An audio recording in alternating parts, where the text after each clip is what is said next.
And when you're thinking about the data that you're gathering and how you're interviewing or shaping the initial go-to-market plan, what did that early day look like? Obviously, you had the transition from consumer forward, but I'm curious what that progression looked like for anyone else who's thinking about their go-to-market, who's pivoting, who's really trying to dig in and trying to find that product market fit initially.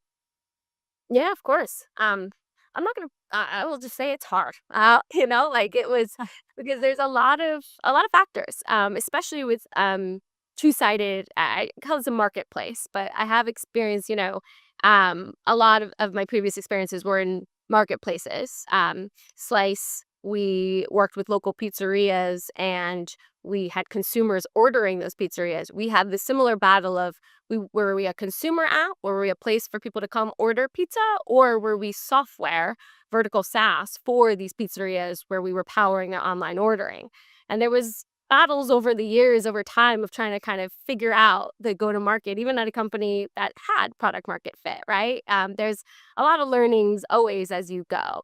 But the big learning for me at Slice was by focusing on that one vertical and really learning and understanding the challenge we were solving, we needed to build a better experience to order. And that meant the restaurants, the pizzeria partners were who we were selling to, but consumers benefited. And it was B2B2C was the real unlock from a growth perspective because we powered the online ordering where we would acquire the consumer.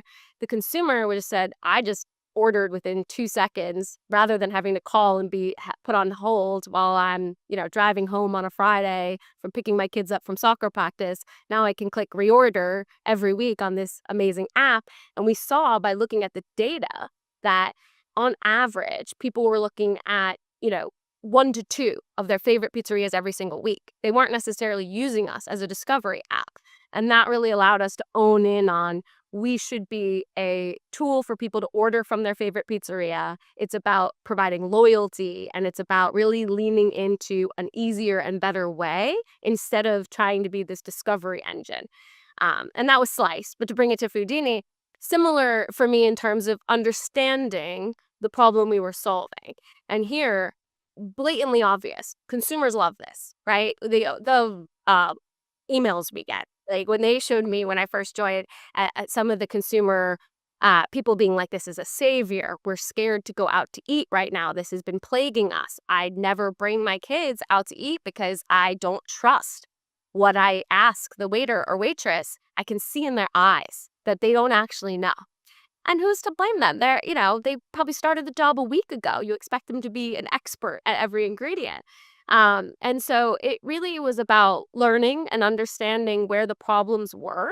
And for us at Foodini, it was actually understanding when we talked to restaurants, this wasn't something that they could just give us. We had, heads of the head of dietetics and nutrition at one of the biggest food service companies walked us through where she specifically was having challenges working with getting this data from manufacturers and distributors so that she could be accurate in giving it to us. And that's where we really learned here, okay, this is probably going to take us a little longer than we wanted, right? There's a lot of kind of data infrastructure that needs to be set up.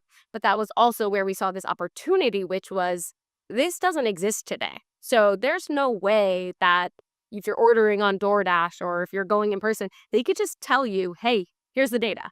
We actually have to create it. And there's an opportunity here by being one of the first to really help to document that information. Listening to the market, I'd say, is another one. Like right now, for us, there's, as I said, the growing food is medicine movement. There's this focus on understanding what's in your food. The MAHA movement is big about ingredient transparency, which is good for us. There's some legislation that just passed here in California that actually requires labeling. And so as a go-to-market leader, where my head goes is like, interesting. So if this now goes through and it becomes compliant software, that's a very different go-to-market motion than trying to prove, this is something that's going to help drive new business or help drive repeat business. Now it's something that is actually going to be required and is a better solution than labeling every single ingredient on a menu. So there's a lot of constantly kind of listening to those signals and adjusting as we go to figure out the right motion.